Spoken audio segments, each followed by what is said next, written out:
The one thing Governor Rick Scott finally admits should have been done differently as families near the toxic Mosaic sinkhole wait for answers. Good evening, everyone. I'm Jameson Mueller. And I'm Wendy Ryan. Thanks for joining us. The governor getting an up-close look at Mulberry's Mosaic plant, even touring the sinkhole full of radioactive water by chopper today. Just hours ago, he told us residents living in the surrounding neighborhoods should have been told about that hole much sooner. ABC Action News reporter Ryan Raish has followed this story since the very beginning. He joins us live at the plant right now. So, Ryan, did the governor say why this was kept a secret for so long? Well, the best answer we could get to that is that the current law doesn't require anyone to notify the public. But of course, there's a lingering question there of a moral responsibility. Guys, believe it or not, it was 1 month ago today when right beyond that smokestack there, a sinkhole opened up, spilling millions of gallons of toxic water into the aquifer, and neighbors went about their normal lives for weeks.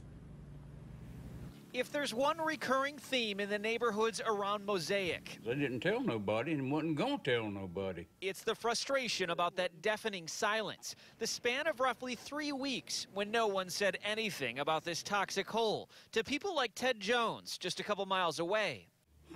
It ain't right. It ain't right. Finally, today, even the governor agrees. The reason we're doing this is the public should know. Governor Rick Scott boarding a chopper this morning to get a close-up tour of the massive sinkhole that swallowed more than 215 million gallons of radioactive water 1 month ago. Telling reporters this crisis exposed a problem with state law because no one was required to tell neighbors about possible pollution.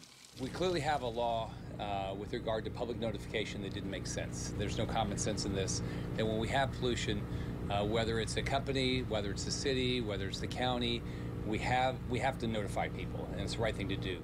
The governor stopped short of an apology like Mosaic gave last week. Instead, he ordered the DEP to institute an emergency rule requiring public notification within 24 hours of an event. It appears Mosaic engineers got the point.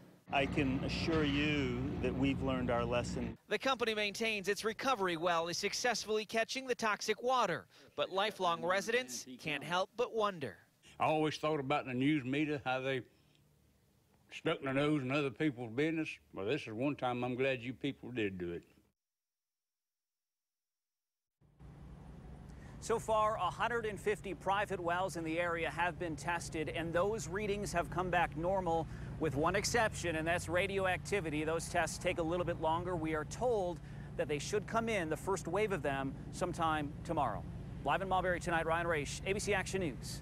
Ryan, thank you. And this story is changing constantly, so you can count on us to stay on top of all the new developments, including when those radioactive tests come back that Ryan just mentioned about.